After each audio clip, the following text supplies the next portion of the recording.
Today, can promise you to ask questions. Please, I know them wrong. No promise. I know them wrong. Bless my bro. I know them wrong. So I realize that as I see him for the front, then who's up then I to go Holloway? I see you for that side. Your Kwame Dazi was sitting right in front of you guys. So I went over and I saw Charlie, the whole gang packed over there. Squad. Whole squad, man. Squad. Charlie, congratulations. Congratulations. No, Charlie, no. Yamban Sam. It's not easy. How many years have you been doing this officially? Like music officially? Since 2017. Since 2017? Yeah, the end of 2017. Okay. And this is your first Artist of the Year award. Yeah. How is it feeling like, bro? Amazing. It feels good, feels great, to be crowned king by your own people. So it's a very special feeling. I'm soaking it in. You're still soaking it in? I'm soaking it in. Yeah. So from Sunday morning, as in the mention, comparing that of last year and this year, how relaxed or how comfortable were you? I don't think you can be relaxed. You can never be relaxed. I don't think you can be relaxed. Yeah. You never felt for once that Charlie, I did. I did. Especially the winner is. I did. That point. I just kept in my head that it could go south, it could go wherever, but I was hoping for the best. So. But you've really put in a lot of work. And as the team here would like to say congratulations to you, big ups to you. We want more from you because there's also that notion that people who get to win the Artist of the Year the following year, they get to take a dip and all that. You've heard that, right? The only thing I say to that is even when I didn't get one, I kept coming back to back. So imagine now I have the main one. We won't care. We died that. We died with that. I'm just gonna keep working, bro. I love making music. It's not just a passion. I feel like for me. It's kind of like a calling. I was born for this. So for me, it doesn't stop. Something like this doesn't pause the work, but it pushed me to go harder. I understand. Yeah. But how? He met. I'm sorry, guys, that I'm talking like this. I'm just not a morning person, Yeah, we understand. We had to drag you here. You did. Forgive us for today. It's blessed, man. It's blessed. Your speech on stage. I could actually remember the once you spoke about the fact that there was this year you came in lots of my first nominations and went home with nothing. Yeah. And subsequently, you would get a nomination. And I remember so many times conversations came up with, talks where people go like, oh, he was nominated, but he didn't win an award. And then that journey till today, when you look back, what lesson or what are some of the things that come to mind? Because, it's a journey. But you're here today, but you had to go through something drilling and, emotionally, mentally, around that time till today. What are some of the lessons you would? It's really just one word, resilience. I sat down on the stage because first time I buy, I had 7-0. Yeah. Clean sheet. And really for me, that day I was excited to be there because it was my first time, first of all. I didn't really go in there with any high expectations like I did this year. So I wasn't too hard on myself, For me, I thought it was a nice experience. Then I saw on the internet everyone's going crazy. People they troll. Yeah, so I was like, to you. that was my first experience of like trolling. Mentally, emotionally. I was the guy everybody likes, and I didn't think though, but I get it, what I mean. So, and then after the year after, I think I got nominated for like 4, maybe I got like 1, I think, and then eventually we're here today. So it's really just one lesson is to keep pushing, bro. Like, you need to believe in yourself. What people don't see that you see in yourself, you need to work so hard that eventually you turn the non-believers into believers. Now, I like this one because it always seems crazy until it's done. Yeah. People feel weird about it until it's done. Yeah. But when it's done, Charlie, then you become the blueprint for everything. But how does this award validate your hard work? I feel like the hard work is quite evident to see. It's been evident with regards to what I have done with the music from when I landed on the scene. Like, when I said The energy. when I said even with like where I always wanted to take this, there wasn't really a clear template as to how to do it. So I had to like carve my own path, just do my own lane with my team, just working together. And when I say that, it's no disrespect to the ones who have done it before I came. You understand? Like they did their part, they opened some doors, and then there's some part I've walked that no one has walked as well. You know what I mean? So like the work is just beautiful to see that around every corner on the planet, if you go and you're mentioning Ghanaian music or African music in general, I'm a heavyweight for representing our continent to the world. So for me, the hard work is quite evident, and just having that's what I said. My first sentence, like having your people crown you king, hits different. You know what I mean? There's nothing like that. I haven't felt it before. It's my first time. So I mean, I've been told, oh yeah, you're the king. But obviously, I haven't won Artist of the Year before. Till now, So then it's different. It's special. It's special. Yeah. But what do you think sets you apart? The title race for the Artist of the Year. I'm sure when the nominees came out, you saw the list of artists in there. Things were running through your mind. I mean, rough elimination by rough tactics. Charlie. Yeah. In the case if this one slack me, I will feed day here. If this one would do this. You know what? I actually didn't do all that. You never did. Yeah, I didn't do all those calculations. I just thought, you know what? The fact that I've been nominated for Artist of the Year for consistently just shows the consistency in my work as well, because it wasn't my first time. I've been nominated for Artist of the Year like maybe 3-4 times, and it was a very close call last year. So that kind of like whet my appetite a bit, because before then I was very like relaxed about it. I'm like, I'm one who used to believe that awards don't validate you for exactly who you are and your job, but I also saw like the intensity in the run and how it even like shook my spirits. Right. I was like, I like this, you know what I mean? I like this feeling, and it's not even about validation, but it's also about, just like I said, your people recognizing and also crowning you. I feel like that moment is something special, and I would have shot myself in the foot if I didn't, push for it. Yeah. So I was saying, what do you think sets you apart from your peers in this industry? I'm just me, bro. I'm in my own lane. You know what I mean? Like, I've been in my own lane from when I came.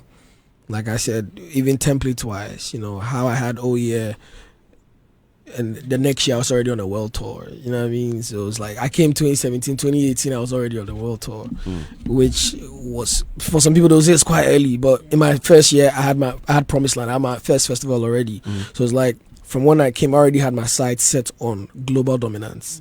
So I was like, you know what I mean? This is the journey I want to take. I want to make music not for just my people back home, but to take my people back home to the rest of the world. So I have to cross the borders. So in that case, we have to take it to the world. So that's literally been my driving force, and what sets me apart is just being myself, just making music that I love. I don't force myself to.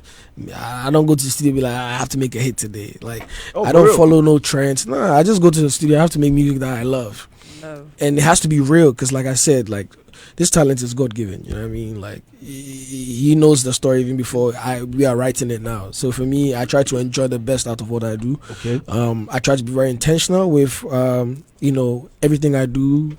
As much as I enjoy it, there's a direction to it. So I feel like maybe my direction is what sets me apart, because what am I doing in Kuala Lumpur or in Malaysia, or what am I doing in Japan? But then also you think about it like, why not? Why shouldn't I? You know what I mean? Like, we're here, we have Beyonce on our radio, so why can't Hot 99 America have King Promise on the radio? That's how I think. Okay. Yeah. But has it been everything you ever thought it would be? Getting into the career been? Yes. Bro, it's been a beautiful journey, bro. But the funny thing is, like, my foresight is crazy. Like, I have my sight set on bigger things. The vision. Yeah. You don't catch that. Nah. What are you thinking about? What do you see when you close your eyes? When you close your eyes, I see darkness. No, I'm just playing. I'm really trying to carve a niche for myself where, when you mention, what are the biggest artists in the world, not just African artists, like, people don't need to think too much. They have to say can promise, you know. And also just literally Top of representing mind, people. the biggest artist. Yeah, like top of mind. And it's not just being big for big sake, but also because of impact. And, you know, just how I've driven my culture to the rest of the world and how I've let them know that what we have over here is beautiful. And how it won't be just me walking through those doors, but other people coming through those doors as well. Because I said this the other day and there wasn't no shade, but from when I got signed to a major label, there was no one signed to a major. I signed to Sony, and then eventually everyone started getting signed and everything started changing. I'm like, okay, if it took them to see that, oh, this guy, there's something where he came from, so we have to go back there and get some more, you understand? And that's the beauty of it, you understand? And, you know, even going on tour and these promoters seeing that, wait, Ghanaians can make these numbers. And I see other people doing it as well, you know what I mean? And even me, I'm really down to collaborate. For me, I don't see no one as competition. I see my people as, you know, I believe in healthy competition, if anything. Healthy competition. Yeah, of course. Well, how would you define that? How would you define healthy competition? It's very simple. Tell me. If I watch you, you should make me better. You should make me want to go harder. Okay. And the same way when you watch me or when you see me do my thing, I should make you want to also take it a step higher. Yeah. That's healthy competition. It's not me seeing you doing or you see me doing and be like, why is it him and not me? That's a dead mentality. But it should be, damn, that my guy did this. Yeah, it's not far from me too, you know? Yeah, that's healthy being an competition. inspiration. Yeah, exactly. Well, folks, we're live on Joy Prime TV. We're also live on YouTube. We are live on X and Facebook as well. You guys can come in with your questions for the Artist of the Year 2025, the 26th Telecel Ghana Music Awards. The guy who they hold the crown himself, he day in the building, Charlie. No, we forgive him another one. We forgive him another one. There's another name they call him, Nungwa something. Nungwa Trisong. Bro, so many names to call me out. Nungwa Trisong. Charlie. That one I know here. Social media. They People will move to you regardless. I'm telling you. You know, King, you know, prior to you gradually, like, you know, doing your thing, always focused and all that, there's this perception that your focus is more in the outside world compared to Ghana, where there's that perception that like you kind of don't even have a fan base here, unlike, you know, how the other artists have something like that. They call, you know, this is that. I just so then I think about it, right? I'm like, is it because when I started I didn't have a fan army name? is that the case? Maybe because I think most of the artists and even not everyone has a fan army name, Yes. and it shouldn't be based off that. You know what I mean? Like, I don't believe my feet is not deeply rooted here. I actually made sure everything was set here to the point where I realized it is time to take it out before I went out. I didn't just start and be like, forget home. Home is what made me. Home is still making me. And if anything, I still come back to home. You see, I don't have some people choose to say that this guy didn't have a solid fan base, whatever. But every time I dropped, I went number one. So was it robots listening, or, you know, it's not bots on the internet. You know what I'm saying? Like, it's real people. And then I have my own festival, Promised Land, from when I literally came fresh. Yeah. You know what I mean? And that has also always sold out. So there's people on the ground. It's just not, maybe everyone has a different type of fan base. You understand what I mean? But when it comes to, you don't see the need of putting them into a collective. Oh no, I mean I called them 5-star army now. 5-star army. Yeah, but before it wasn't the case of giving them a name. I even put it on Twitter sometimes. I'm like, you guys, what name should I call you guys? Because I don't know what name to give my fans. But if you guys give me a name, I'll take it. And then obviously, eventually I've settled on 5-star army. But really and truly, my fans have showed out when they need to show out, because when the songs come, you can tell the numbers. You know what I mean? And I see the numbers at the back of my, you know, You go at to the back end, you see them. and I see the Accra, I see the Kumasi, I see the I see they're listening, bro. So those ones, I don't see the reason for the validity in those conversations. But when it comes to fan armies, they can be, for artists, they can be weaponized one way or the other. You know? And I've seen fan base move to even the artists that they support. You understand? Like, you do something in the PC and say, you say, Charlie, well, for move to you now. Has there ever been has there ever been a situation like that with you and your people, like Five Star Army? Like you put something out, you put a material out, and like you see them being lethargic towards it. Like, there's never been. Not necessarily. The only thing I face is they always want more music. They want more music. I'm like, I just dropped a song last week. You know what I mean? And they're like, can we get another one already? You know what I mean? Which is a beautiful thing to know that they constantly want you to supply them. You know what I'm saying? But yeah. But when it comes to music releases, do you have a specific timing for them? Not necessarily, but also I take into consideration the time in the season. So there's some type of records you drop around Christmas or around summertime because it's a joy or jolly, season. Or there's music you drop first quarter of the year because it's like calm and people want to listen. Like I dropped Terminator first quarter of the year because now it's like it's people want to hear. It's not just about dancing. Life. You understand? It's like so those I take into consideration. Yeah, you've had successful tours outside the country. You've defied odds. I mean, when we talk about mounting a stage in winter. Yeah. It's crazy, right? Yeah. Yo. Like, how do you do that? Yo. Yeah. I'm like, why are you guys coming off of me in the cold? Bro, how hard or how easy was it when the team came up with the idea that, yo, look, we're going to hit them in the winter? You don't be Jon Snow, so. First of all, I don't like the cold. Me myself. But, there's been times where I'm like, are we really doing this? But also schedules, like for example, last year when I did my world tour after the album drop, I went everywhere. So I went to Canada before I had to go to Asia. And I went to the Middle East before I went to Asia. Then I went to Australia. Then I had to come back to Europe, and then before I done America this year.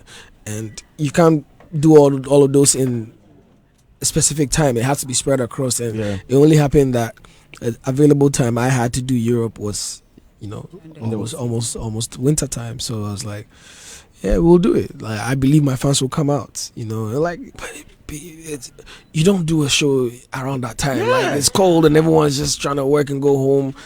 I'm like, this is the time we have, we're going to make it work. So we just push, do the promo, put the music out, just done my thing, and I just believe my fans will show up. And having to sell out a venue in December in the UK is crazy. We're there in their numbers. It's crazy. We're there in their numbers. But are you the hands-on type of artist? Do you get involved in the promotion? I am very hands-on. I am very hands-on. I'll do every video they ask me to do. I'll do whatever drop they need me to do. I'll post as much as I can. I don't like to do too much on my page, but I'll make you aware that this is happening. So whatever they need me to do, and I'm also like very like behind when it comes to the creative planning with everything creatively. I'm behind it. Okay. I don't leave it to them. I don't be like, from how I look, my dressing to my sound design to even just the engineer for the live, front of house, to how my stage to look, to I'm very hands-on. Yeah. These experiences, I'm sure they have a way of shaping you and shaping your thoughts, your artistic skills and all that. Yeah. How has it affected you? These experiences, like traveling worldwide, mounting these stages, how has it affected you? It just makes it clear to me that there's a market for it. When I go to all these places and I see how far the music has traveled, just like I said, it whets my appetite. It makes me want to push more. But also just growth in seeing levels and standards as well. Because I've done several festivals across the world and I've seen like standards. That's why you can, if you were at Promised Land last year, you could tell that this is levels apart from everything that happened. Because I told the guys, like, we can't go and do all these great things and come to Ghana and do mediocre stuff. Like, we have to also up the level. Even if it's not up to that level, it should be the highest level we could get where we are with the resources we have. So I'm like, okay, fly this person in, bring this person in, let's make sure we give them a show, for their money. Okay. Understand? So it's basically making sure that we up the standards. We are also in the conversations in those rooms. I'm like, why not? Let's push it. Yeah, why not?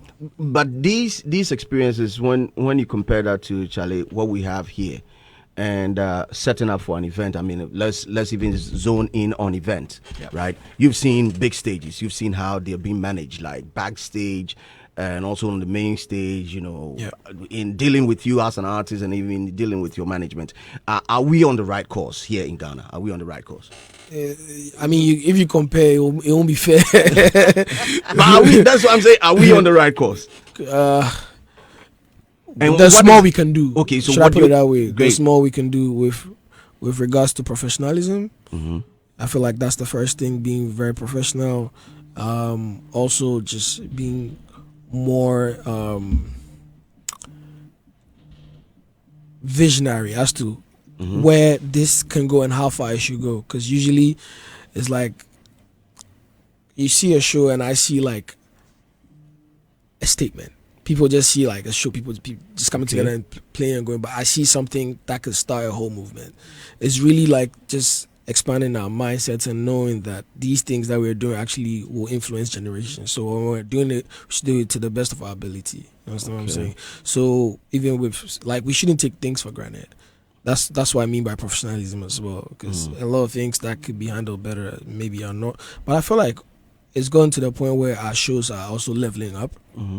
Like, people actually do have the stuff. If you need them to happen in Ghana, you will. Like, if you've been to Promised Land, you see. If you've been to Dirty Rave, you see. Bro, Afro Nation came here. Why did they come here? They didn't do it anywhere in Africa. They tried in Nigeria and it failed. But it did happen in Ghana. So it means if we want it to happen, it can happen. It's really also mindset and just us really just being super professional. We need to see it from a different perspective. Yeah. Okay. Because now Ghana is the gateway. Everyone wants to come here. True. You know, when you go anywhere, like, oh, you're from Ghana, like, oh, Dirty December, year of return. You understand? So it's like we have something going for us where we have to capitalize as well. Being out there, Dorian, you have something for him? I wanted to find out your social media. Do you handle it yourself? Yeah, from time to time. From time to time. And, sometimes, are you particular, deliberate about what you post on there and what not to post? And then for your fans, it's those who come on there to comment, usually they would want that thing where they comment. You get a reply. They actually do from time to time.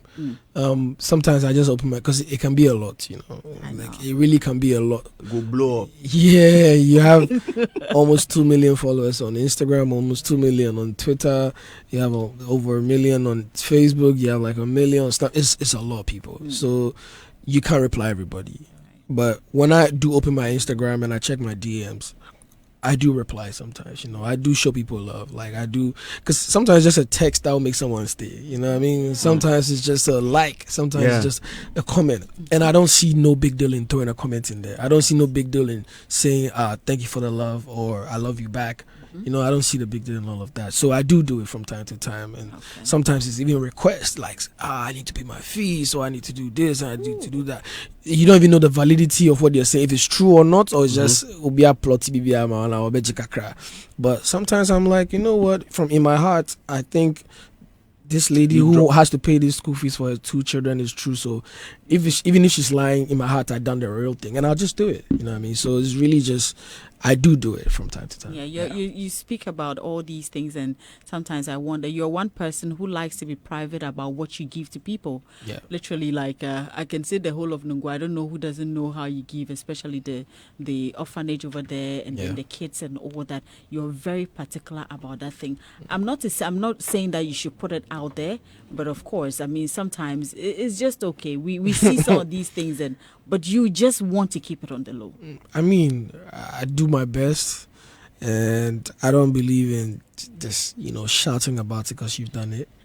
It's just me. I mean, people are different. Someone will do it and they will let everyone know, but I'm cool. But every year we do the charity events. Apart from what I do in Nungwa, we actually also take it elsewhere. Like last year in December, I did one in Medina, where we give the kids food, we give them clothes. We had a health station, people getting checked with doctors from America. We had a tech station for kids with like ideas, who want to build stuff.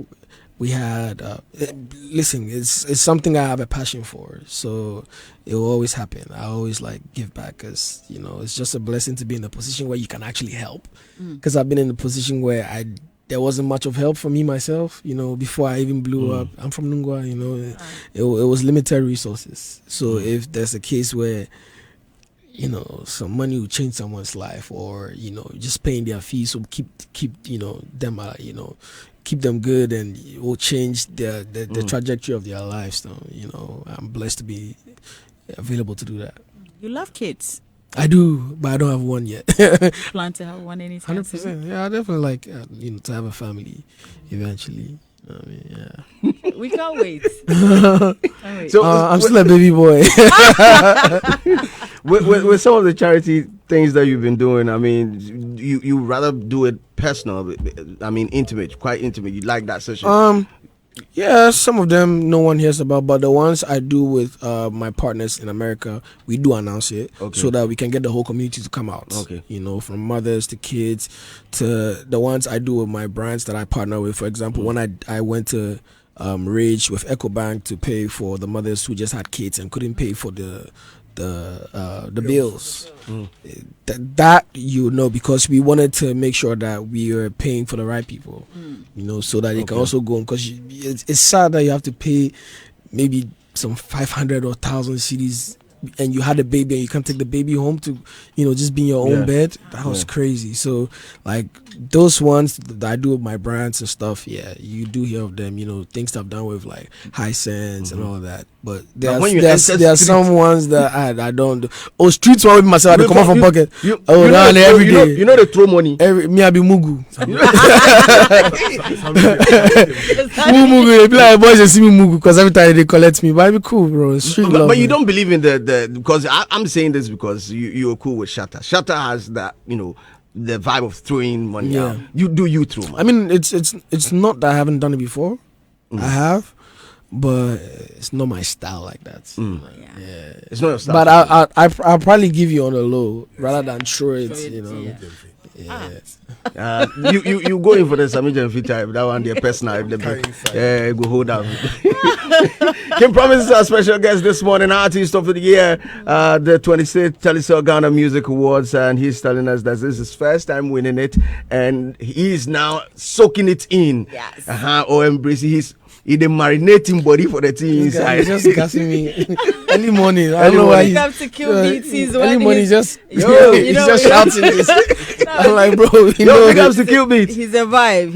Big ups to kill beats. But from Nungwa to the rest of the world, what is that one thing that you've learned that you believe your people can also adopt and is going to be a plus to whether cultural wise, whether anything that your people can adopt? My message has always been clear. If I can do it, you can do it. That's really what I want the youth from where I'm from to believe, because I grew up in Adogono, just behind the railway. There's no way I had dreamt of days like this where I get phone calls from presidents, or I'm hanging with ambassadors, or I'm hanging with, like, it doesn't make any sense. You know what I mean? Like, when I was in university, my mom had to struggle to see me through school, and I didn't even know what I was going to do with my life after, because my father no go fit call some uncle, may they put me for some job position and nothing. If I finish, I get a degree, whichever job I will get, I will go do. By God's grace, I blew. So I was like, okay, this is the path I'm gonna take. This one is carved out for me. So to see where I am today, and I know where I come from. My people know, if you're from where I'm from, Nungwa SDA Park. They know that if I can sit here today, if I can go on a world tour, if I can turn the lives of my family around, they can do it too. Really and truly, like, don't think less of yourself. I'm not more human than anybody else. We are all the same people. But just the fact that I am from where you're from and I've made it this far should make you know that you should believe in your dreams and you should chase it. Okay. Yeah. You've been able to successfully do music. We are still doing it. Yeah, and I mean, such a story so far. I mean, definitely. There will come more than this. But you have something that has been like songs that connect people from different parts of the world. Yeah. Like, it doesn't matter if we throw on a Kim Promise song in Jakarta or or in Dubai, wherever, and people are jamming to it, singing to it, and relating to it. What do you think is the key? What is the key to that thing? Honestly, when I saw the songs going off in, for example, Jakarta, but when I had my headline show in Jakarta and it sold out, I was like, what is this? you know, that was different. I didn't see it happening. It was very random because that's Southeast Asia, right? Yeah. So that was like quite interesting. But I realized it was something on TikTok that went off, and the whole country, the whole Indonesia and the rest of that side of Asia just caught onto it. And from just the lyrics being crazy, there was the dance as well. Don't forget. So shouts to Dance God Lloyd and his team. But all of those just caught on fire. I feel like people just really, they what I've been fighting for, what I believed in, which is making music that's not just for home, but for home and the rest of the world, was what was happening.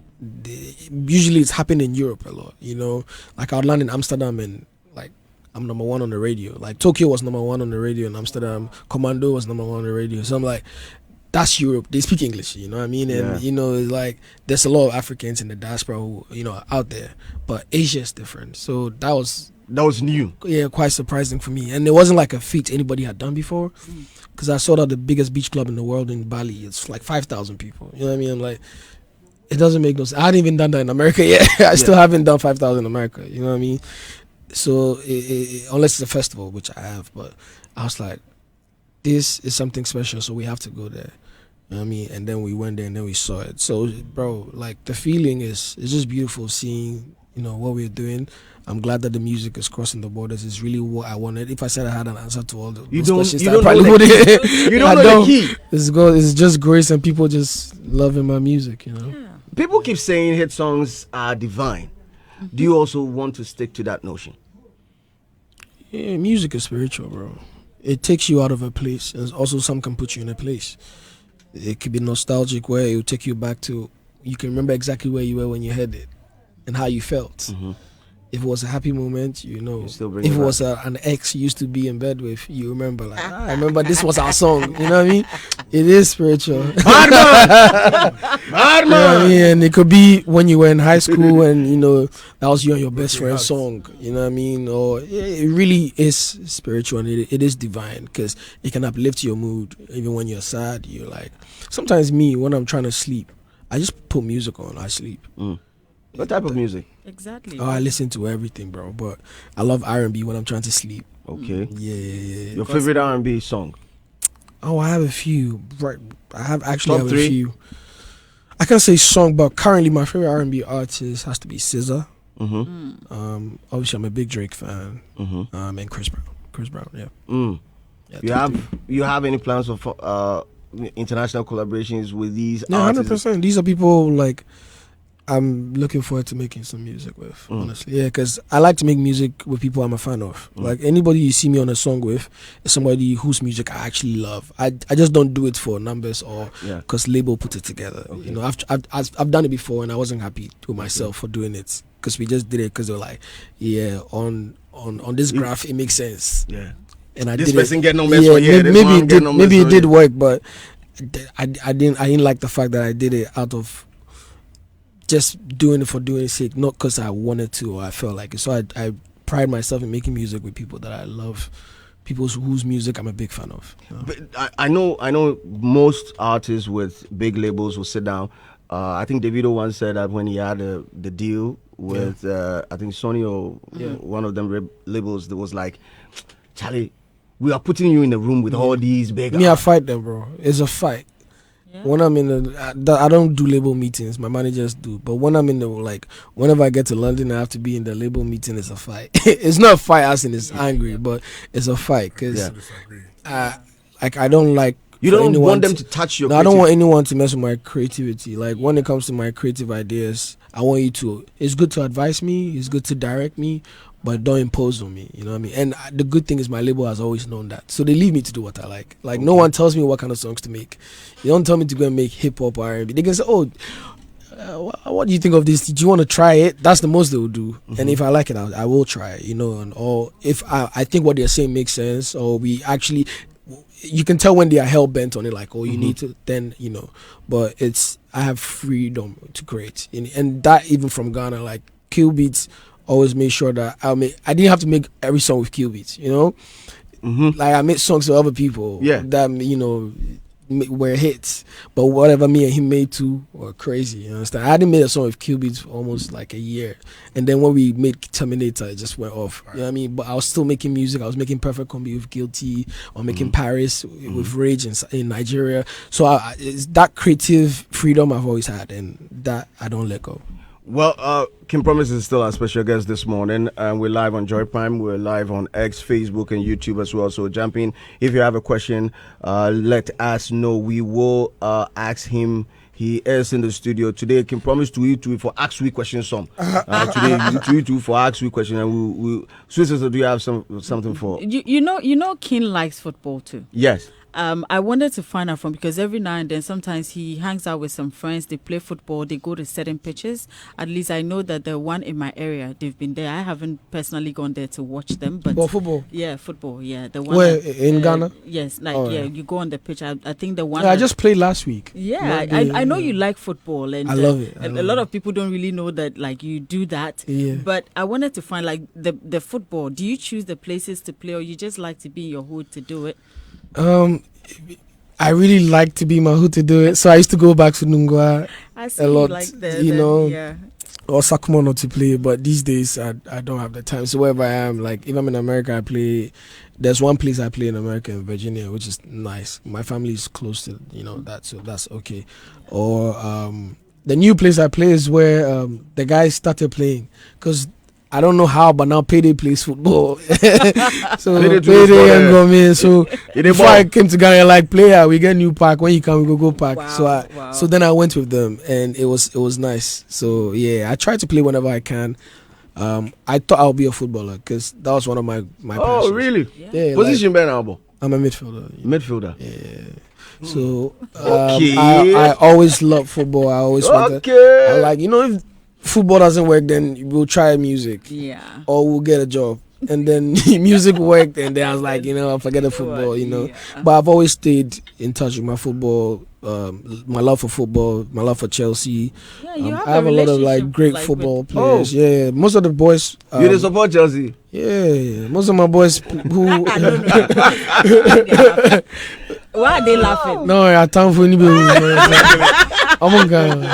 Hey! It's all good. Like, but as a midfielder, real quick, top 3 midfielders. Greatest Michael Essien, Frank Lampard, Steven Appiah. Okay, so currently, bring it into the new generation.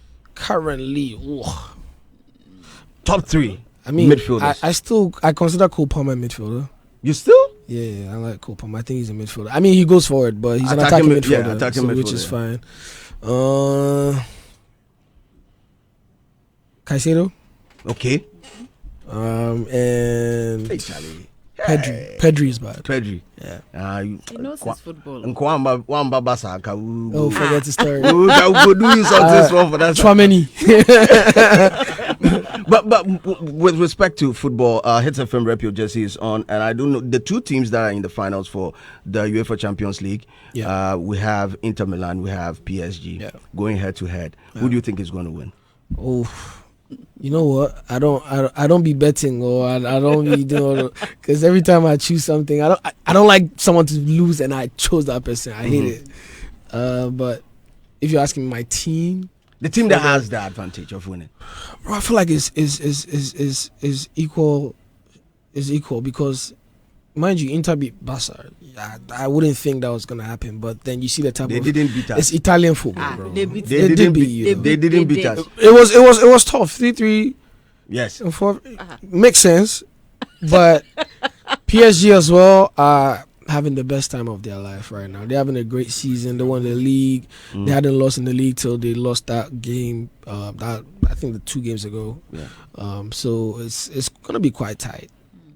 And yet Chelsea's in family. We'll watch it for loving football. I think I'll call Ken probably a brand ambassador for Rep Your Jersey. Yes. He's been there quite a number of times. Like he's been there. Yeah, advertising now. Yeah, advertising. Yeah. Ken is. I mean, He's a brother. He's a friend to rep your jersey. He's always there to watch with us. I don't know if this year he's gonna make the time. What's the date again? 31st of May. Oh, Nkrumah. I think I'll be here. You be around. Obeba. I think I'll be here. Obeba. Because if I'm not here, Uh. are we going to that thing? Which one? I can't say it, can I? Ah, I can't say it. you Yeah. can't say it. But it's for Ghana, so it's fine. Fans will be there for artists. Oh, nice. Yeah, It's for Ghana. Yeah. Oh. Well, Oh. let's get back into the artist of the year convo. Yeah. Yeah. Now, I think as a winner, your biggest competitor on the night, who do you think it was? It was a few names. You know, when the race started, I was on tour, so I wasn't really like checking for it. And then I go on Twitter, I see, you know, obviously Charles Kwaku Smoke, he's been killing it. He dropped like 2 albums that really done really well back home, and you know, I love his stuff. I went to his show, like I put he didn't know I was coming, and I put a surprise. I went on the stage, I did like a song or two. Yeah. So you know, I that's see you why- for there. Yeah. So you know, Charles Smoke, Massive. Paluta. We've never met, you know. Like we've never, met no, Paluta? no. We've never. Never. We were on the same show in Wasajrapa, right?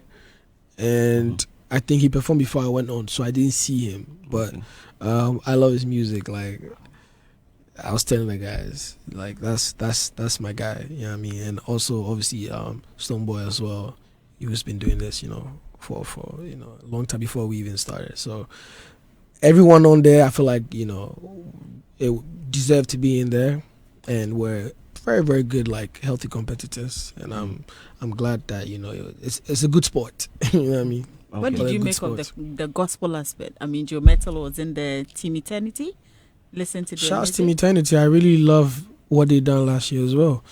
I didn't know of them, and then you know, obviously that song just went crazy. You know what I mean? So I was like, "Who's this?" You know, and then shouts to Joe Metal. That was a legend. You know what I mean? I've met him. I have met him. Yeah. Hey. Well, let me ask you this: on social media, you were being dragged, even after winning artist. I'm always being dragged, bro. It's nice. I'm like, as much as people show you love as an artist or as a public figure, I know that, you know, if Dragging- 90% show you love, there'll always be that 10% who come for you, and it's fine. And this time around, in your acceptance speech, failure to acknowledge your PR, and you know the PR thing became a big deal for this year's. In fact, last year and even this year is a big deal for the race for the artist of the year. And when Tilly's name didn't pop up on stage, Bro, there's so many people that people were pushing. I could have mentioned, bro. Yeah. I was But did mentioning you see that? Did you see that? Did you see No, the I particular didn't one that I'm actually, talking because about? I didn't see, but I didn't even know it was a thing. You're telling me now. Okay. But I spoke to Tilly. I actually called her myself, and I told her, you know, you've done a great job. I really do appreciate what you've done, and hopefully we take it next level. And she was just also grateful that I gave her the opportunity to, you know, work with us, and you know, she loves, you know, just working with us because we are cool people.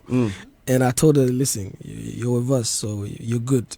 You know what I mean? So I don't care what people think on the internet. In real life, there's something beautiful. You understand? So you don't even know the extent of the relationship. Okay. You So understand? do you believe the involvement of PR in your communication this year made? Yeah, that was the new change. One of the new changes we added, because like I said before, like I've had PR from time. Like I've had PR in the UK, obviously because I'm signed to Sony in the UK, right? And I've had PR in America for, you know, certain things, but I never really had PR in Ghana because I have a team on the ground. So like we live here, as much as we are abroad or whatever, we are here as well. So me, I'm a co-interview, you know. I come here and say I don't, you know what I mean, and then Quabs will do the rounds, Erasmus will do the calls. Like everyone does what they have to do. Yeah. But it got to a point where I wasn't here and I was still on tour and the campaign had started, and then my team was like, you know, this, and I had seen on the internet too. I was like, who's this girl? She's spectacular. I'm like, she's excellent. So when they told me, I was like, yeah, perfect, bro. This is going to be a great addition to the team. You know what I mean? And obviously it was just for the campaign. Yeah. I told them, you know what, you have to be very careful because I didn't know in real life, so I can't vouch for, you know, who this person is. But after having conversations and hearing her, we're like, this person is perfect. And as much as it was just for the campaign, it only makes sense that it goes beyond the campaign. You know what I mean? So I'm glad we did add it to the campaign. Yeah, 100%. Well, on the night, still on the Artist of the Year, TGMA, your performance. Last year, you were dragged massively because a lot of people didn't sort of enjoy the performance and all that. Now, this year, coming to perform again, looking at what happened, did you feel that, you're coming to perform, but now you're looking at how people are going to take it, what they are expecting? No, I know I'm a bad boy. I know I'm a bad boy. Man, original. I know, like, you should see me on stage. Like, it's always crazy. I know. So if there's a mishap or something doesn't go well, it doesn't like I'll be angry.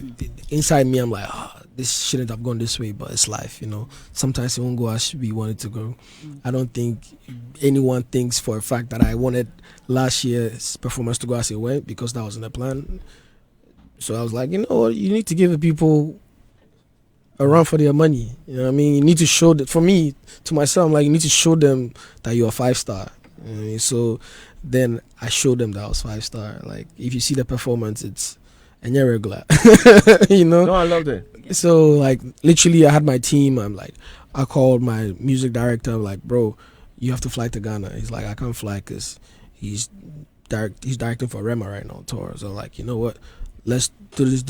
So we put it all together. I call Kill Beats because when it gets there, when it comes to the sound, I leave it for Kill Beats. So then we put our heads together, and then we did the playback. We had the band. We had I flew my DJ in.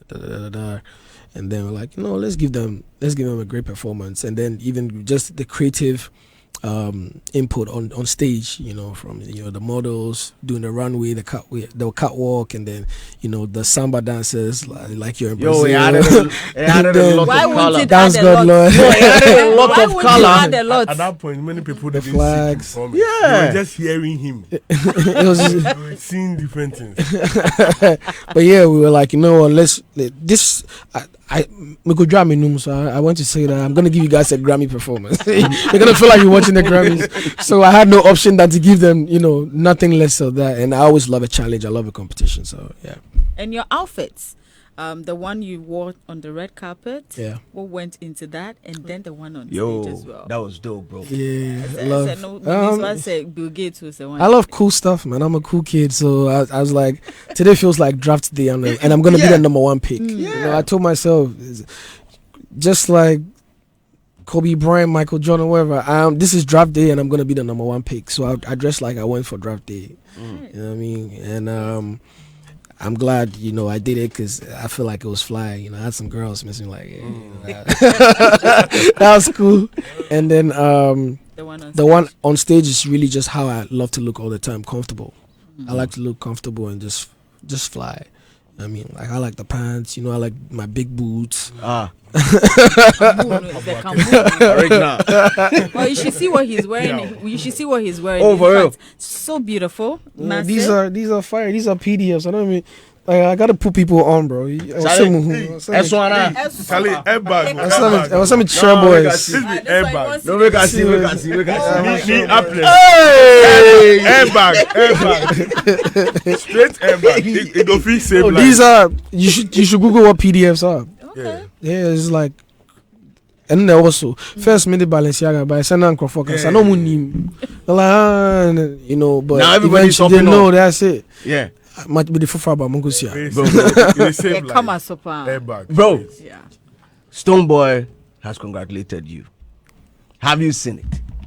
I've been told of it. Make her read them. I have actually been told of it. Have you responded? I know payment called Twitter, sir. I think it was early in the morning yesterday.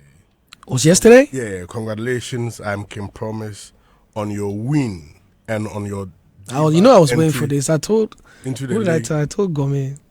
I was like, bro, I feel like you're gonna ask me this question about. Oh yeah. You know he's gonna pop up. In fact, early this morning, I told them we should wait for you to come so we can ask you. I don't think it's a big deal, I really don't think it's a big deal. To respond?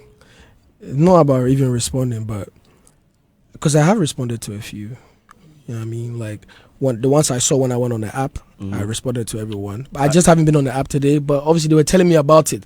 I'm like, oh, moon cool it down. Like it's not even a big deal. Like I've received the congrats. So You're gonna respond?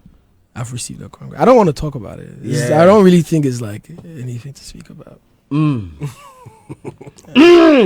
Right. Because last year, My inside. last year I responded coming. Why you wanna ask more?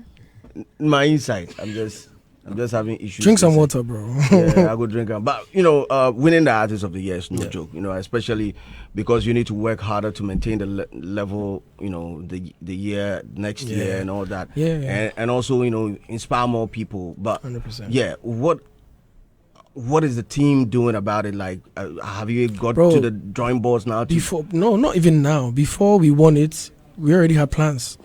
Like we weren't waiting to win it. Award, to have a award. plan. We are moving. Yeah, we always have a plan before the year starts. So what we try to do is when the year is ending, right? Yeah. We make a plan for the next year. Okay. So by the time the year ends, we know what we want to do already. So before we even won the awards, we have plans as to regards to new music, with regards to like where we're trying to take it, either touring, collaborations, brand, like there's plans, bro. There's something really beautiful that's brewing, and I cannot wait to share with the world. You have new material dropping very soon. 100. As for making music, unless I'm on the road, but if not, I'm making music every time. Every time. Every time. When I'm happy, when I'm tired, when I'm sad, like I'd rather be in the studio than anywhere. Oh, okay. That's your favorite place. I love it. I love it. Yeah. We had Kwabna on stage. Yeah. I did. The legend. That was massive. How was it feeling like? Amazing. I called him up because we did that at Promised Land. No one expected it. So then, when he came on, it just erupted. Everyone going crazy. So I called him like, Legend, I don't know if you're in town or you have the time, but I'm doing the awards and I'm going to do Favorite Story. And it will be such an honor to have you on there to celebrate you as well, because it's like 20 years since the song dropped.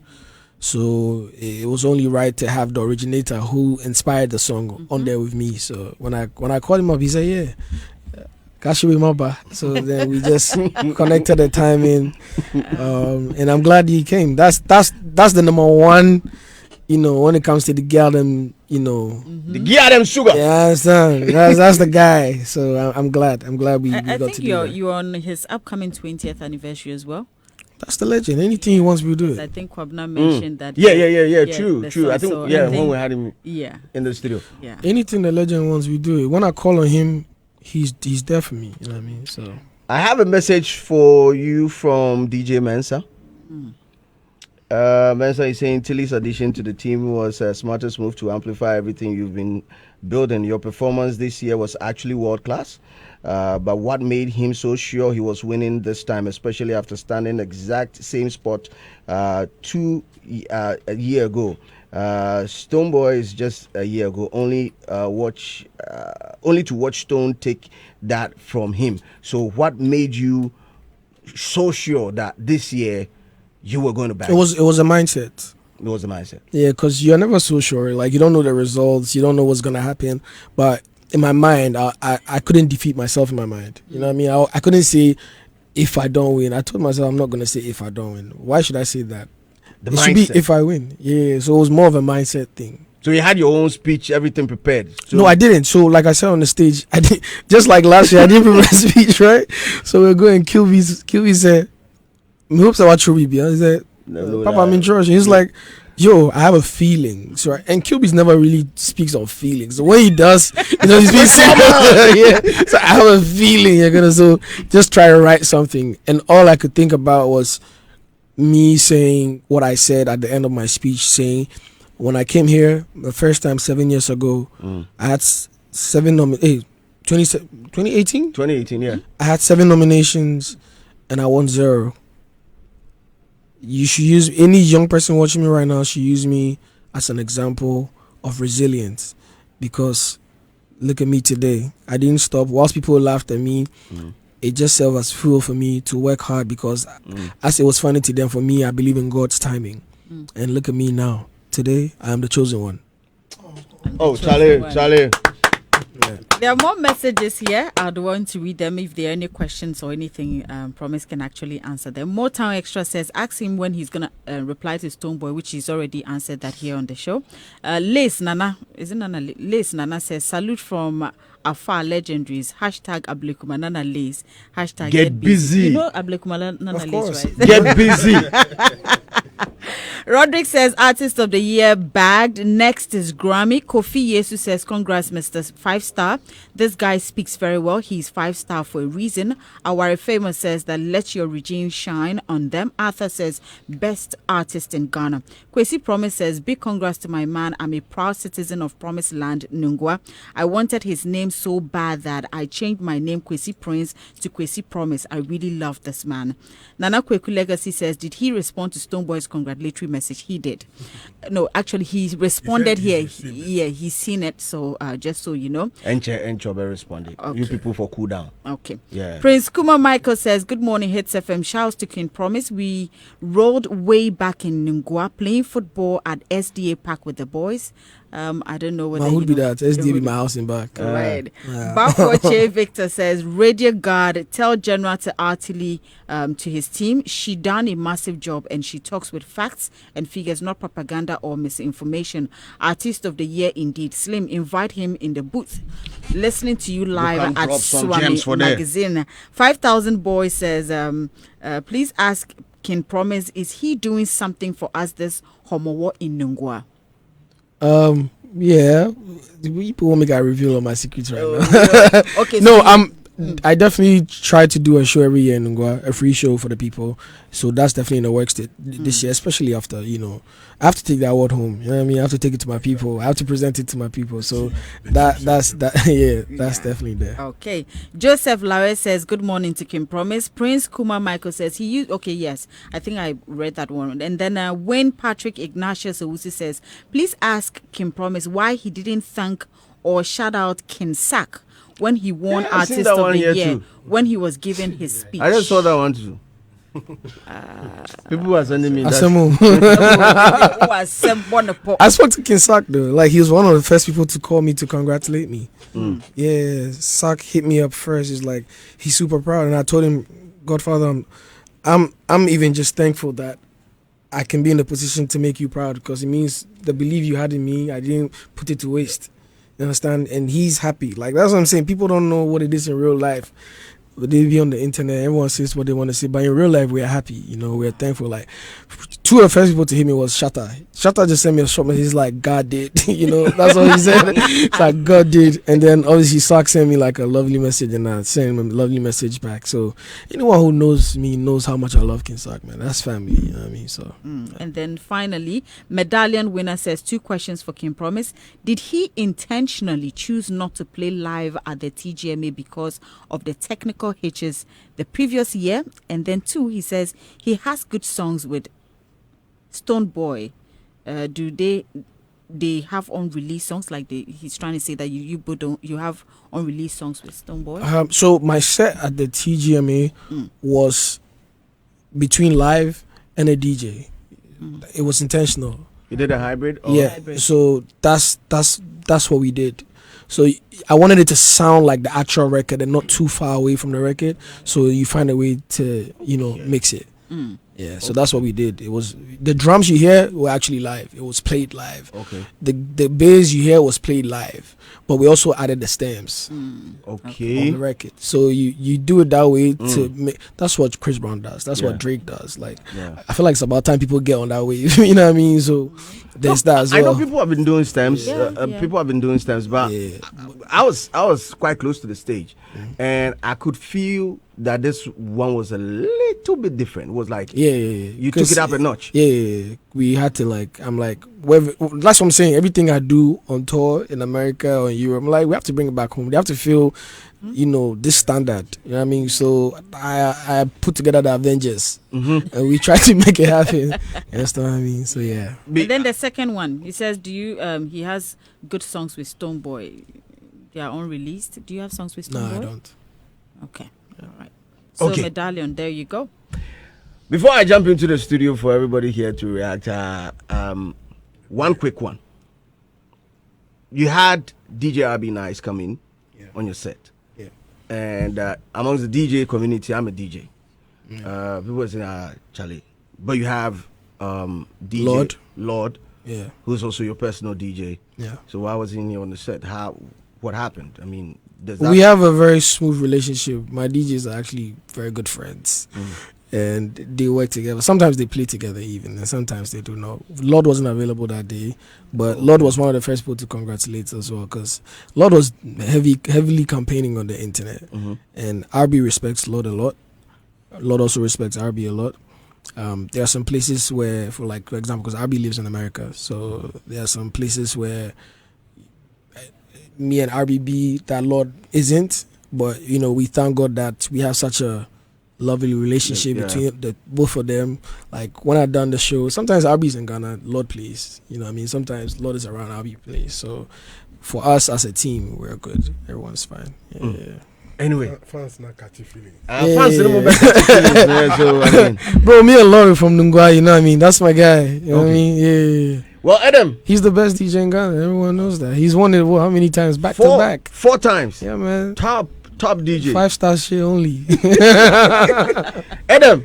Yeah, Chairman. I give you King Promise. Congratulations to King Promise. Thank you, boss. I mean, I'm really happy for your exploits. We were the first people to open his performance sheet on radio to talk about places he's been, and I think it really looked beautiful.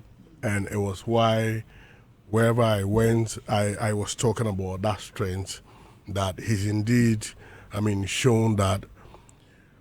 I like artists who love to move on their song, because most of the time people feel, our songs do not cross. But if you check the back end, you see that our songs, they move.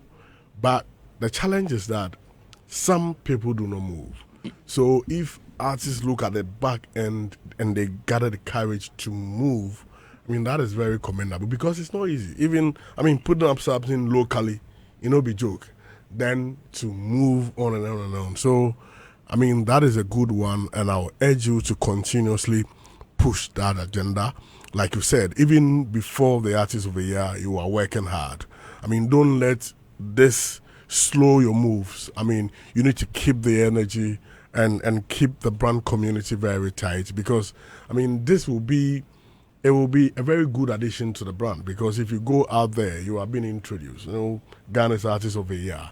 And this is where, the engines must be sparked high for that Formula One speed, to carry, the torch of the country to the world. So I will urge you to keep on keeping on, and, do not look back.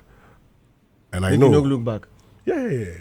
So if you cheer, we measure show. Okay, in that context. Okay. So he should keep the focus, and I know he's going to break barriers. And I want to ask you this. You stood from somewhere and you are here today. Yep.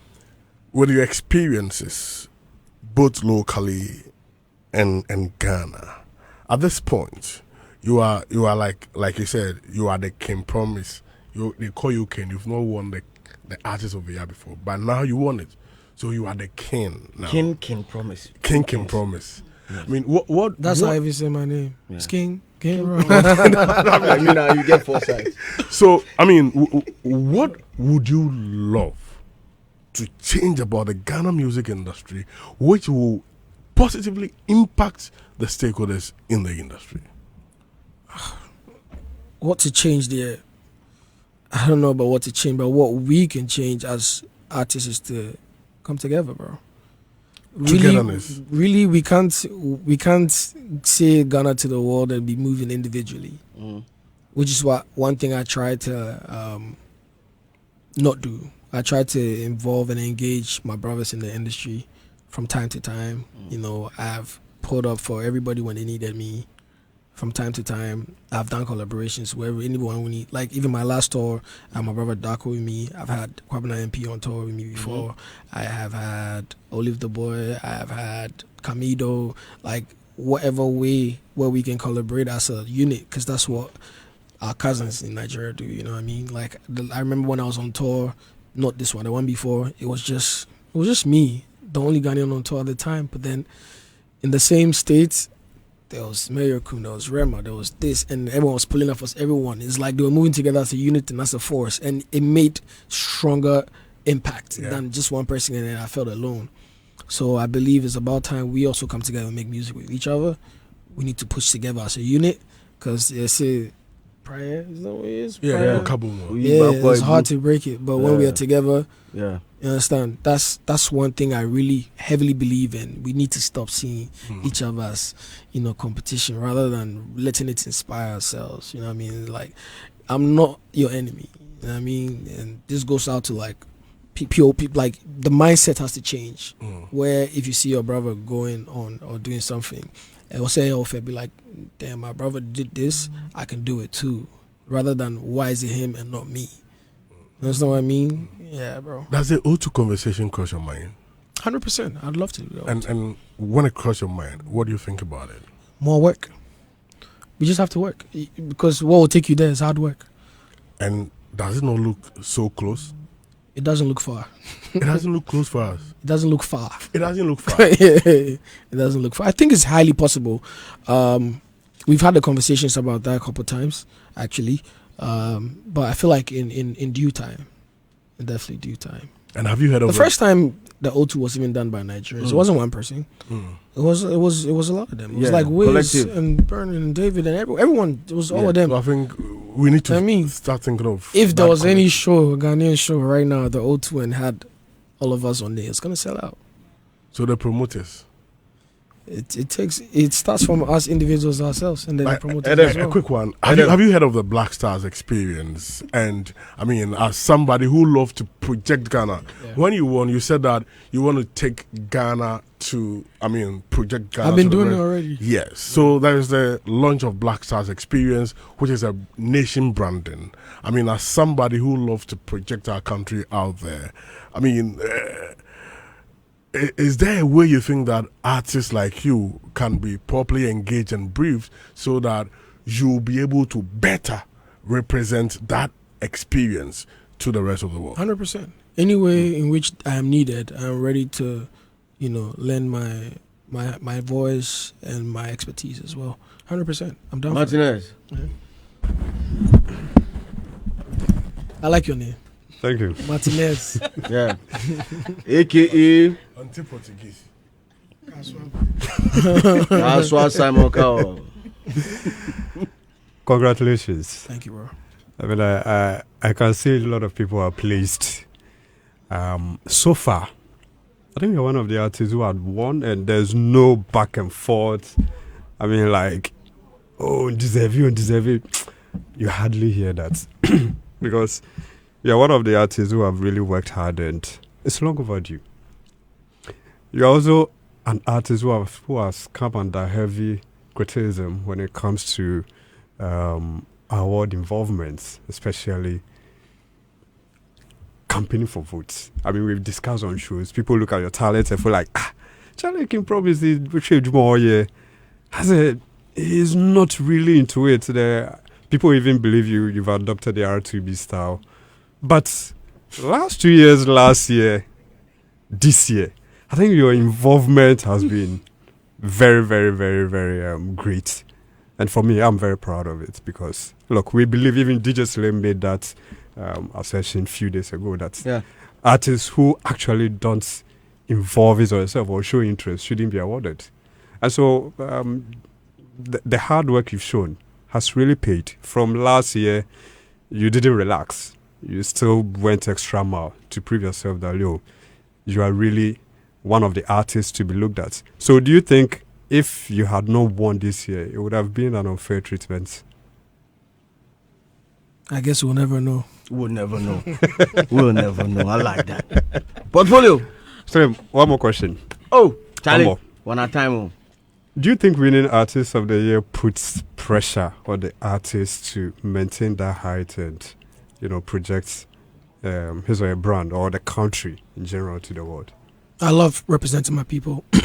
I take the responsibility actually very Seriously, it's something that I've done before I won Artist of the Year. It's very personal to me. Just saying I'm Ghanaian and that my people have given me the mantle to represent them. It's not something I take for granted, whether artists are here or not. I will always be that guy to go out there and push for my people. So this only, like I said, it gives me more armor to go and fight. I mean, yeah. So it's not pressure. Because as Slebia Bimuka say, we should award artists to me project there's that perception. We started project here. Yeah, but there's that perception that there are certain artists when they win, they will not be able to sell. But do you believe this man? He's already doing that. So as an artist, I wanted to hear from him if he also has that feeling that he puts pressure on you as you need to maintain, that level. Yeah. No, there's no pressure. No calma. Yeah, no nerves. Pot. Okay, say. Say congratulations. But you just opened the microphone for me. PR for Kimpoluta. Yeah. Say for the TGMA season. I've not renewed my contract. Say congratulations. Of course, you just opened microphone for me. Okay. What are you going? So mine is more of a confession. Yeah, Direction. Confession just a direction. Confession and married with maybe apology. Because we all in the race, at least the top contenders, knew definitely we had A, B, C. Some had A, B, C, D, but we know he had E, F. And so obviously he was the one we all had to target. That one is a confession. It's not the dinner now. So the menya match, but didn't know what's me. Oh, that's a bar. And we all, you see, in the course of the race, there was one thing we all unanimously agreed to. That's breaking virgin market was a bigger deal and a CV and icing on the cake for every artist to flex with. Definitely. And there is no way anyone in the race could be hypocritical about it, that there was something that he had over all of us and our candidates, perhaps. Okay, I can speak for my candidate, certainly. And the fact that he inspired my candidate the most. And it's no news that Paluta was the first person who applauded in the auditorium when he won Artist of the Year. This was quite evident. I think the video is there. Paluta was the first person because Paluta knows how I and Paluta knows how King Promise inspires him. I mean, Stoneboy's longevity and what the exploits King Promise is doing. So obviously we knew that he had EF when we had ABCD. And so I'll confess that, of course, that is well deserved. Like Martinez says, that is the first time in a long while that Artist of the Year had come with virtually no controversy. And this is so clear. And on the tangent of apology, I think we are building an industry. And in trying to project at this, I think it is not something we should encourage or tolerate to tear down other brands or talk down other brands. And I think in the course of we doing our PR, we made some loose talk. And perhaps the feedback we've gotten, and upon sober reflection, we got to know that there are certain tangents we went that we overdid it. That is not how you build an industry. And I take responsibility for some of the statements that may not go down with the team or can promise. That seems to be like I'm spitting down the achievement because whether we like it or yes, his exploits and the pedestal inspires every artist in Ghana. And I can confidently say chest up and shoulder high that undoubtedly he's Ghana's crossover artist at the moment. And so by way of that, I want to extend apologies if any of my PR games didn't go down with the team or time, or because I would not intentionally do that, but perhaps the tangent that we are all going, we had to pick on others' weakness or not. So grab somebody next you see, yes, that is where the template of the debate. You are the cause of that thing. Because if you see, because the first time we went on that tangent was because the gentleman who gave us the template of the debate also had a bulleted point where we had to hit on the weakness of each other. That is how come you saw Tilly going as Stoneboy. That I also had to. But in all this, Your Honor, I will show them more. I show them right now. I'll show them. But in all this, what we all admitted that he had a wow factor, an additional factor that we perhaps my candidate didn't have, and we have to admit. No, if I bow to greatness, Charlie, it will maybe reflect on my artist. So, and I think he winning Artist of the Year is more spiritually significant, bringing into his name alone. the King Promise factor, if you look at the trajectory and how he fought his way to become the king now, it shows some spiritual significance that time and seasons. No, promise, look. And then the fact that it fell on Mother's Day and he brought his mother on that day and not a fear on that day, cry. No, see. The agenda must agenda. Look, I'm speaking of something. I'm speaking spirituality. You guys are carnal. No, I'm saying because you see, people felt at a point in time they had issues with. I know you know their ground, but I'm saying the spiritual significance of his name as promised and what he went through, even with last year to the time that the entire Ghanaians, because though I believe Stonebwoy deserved last year, it still met with controversy that they still felt it was King Promise time. But now that it's King Promise time, I am seeing less reaction from even any other person who was not even in his camp that, okay, Charlie, we can't debate this. So there's a spiritual no. So there's spiritual significance. I want to say that Charlie, we are all super proud and inspired as well by his feat. And then we are hoping that, of course, he represents and wears the image of Ghana better. And so perhaps with the Black Star Experience, let's make him one of the ambassadors for our Black Star Experience initiative, and he to be very ideal. Congrats once again, Big Greg. I'm super proud of you. Yeah, I think Daddy should speak. Yes, Godfather. Elu. Okay, Pajamas Elu. Congratulations. Thank you, Mashata. You can sit here. No, it's fine. I wrote some few things down. Now, I've been writing things. When he was talking earlier, you mentioned that he's very hands-on on the stuff that go on with his creative team. If he is hands-on, what happened previously? Last year? Yeah, I mean the previous years. Why? It looked like he wasn't interested. Do you understand? Your fight with most of the nominees was that no one should be awarded if they don't show any interest, and that you came up with the objectives. Yeah, apart from Stonebwoy and King Promise, make and you mentioned, and I also listened to and watched your editorial. You mentioned that it is simply because King Promise showed a lot of interest. Yeah. So could it be that he had cold feet previously, or he was simply not interested? And what prompted this year's over 100% campaign? I said this already, though. I said it earlier on that in the beginning, it might have come across as if I wasn't bothered, but it was something where, for me, it was more of let your music speak for you, let your work talk for you. Till it got to the point I realized that it's not a problem to actually amplify your own work. I mean, like, it came with growth, if I should put it that way. Because in the beginning, I was like, yeah, I'm doing it. Everyone can see it. It's quite clear. So I don't have to go and fight or shout about it because you can see it's everywhere. And then it got to a time where I was like, you know what? It's not a bad thing to actually amplify what you're doing. It's not a bad thing to remind people, like, I am him. You know what I mean? So that's what changed. Right. My next will be from Boy P. Yeah. I know a lot of people in here may not know Boy P, but for some of us, we know Boy P. Yeah. From Boy P till King Promise, what has changed? Growth. It's really just growth. It's really me just living my dreams and just working extra harder. Like, every L, we don't take as loss, we take as lessons, and we just try to strive for the best, try to make sure that this agenda of our culture to the rest of the world is the only thing that drives us and not anything else, nothing on the side whatsoever. Mainly it being that I believe, like I said earlier, that I'm born to do this. Like, I'm not here by mistake. This is not by chance. You know, this is how it's meant to happen.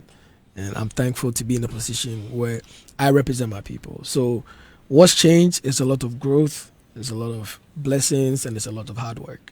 We just keep doing that. Well, thank you very much. That'll be all for now. I've known you for a while, and this kid right here, all he knows is music. And I'll be very disappointed if he drops the mic. Keep it going, keep it burning, and keep singing till the devil joins us on Happy Hour. What's the name? Alpha Hour. Devil. Yeah. Who is the devil? I nearly heard. Well, Satan himself. So keep singing until Satan comes to say Alpha Hour. I'm with you. I've logged on. I'm sharing the link. Happy man. Can promise. Thank you, boss. I mean, congratulations, can promise, and it's a wrap. It's Swasa. Penny Joy Swasa. Yeah, Yeah, day. I was on journey. Yeah. Amen. Promise, thanks a lot for joining us today. Rep your jersey. Rep your jerseys on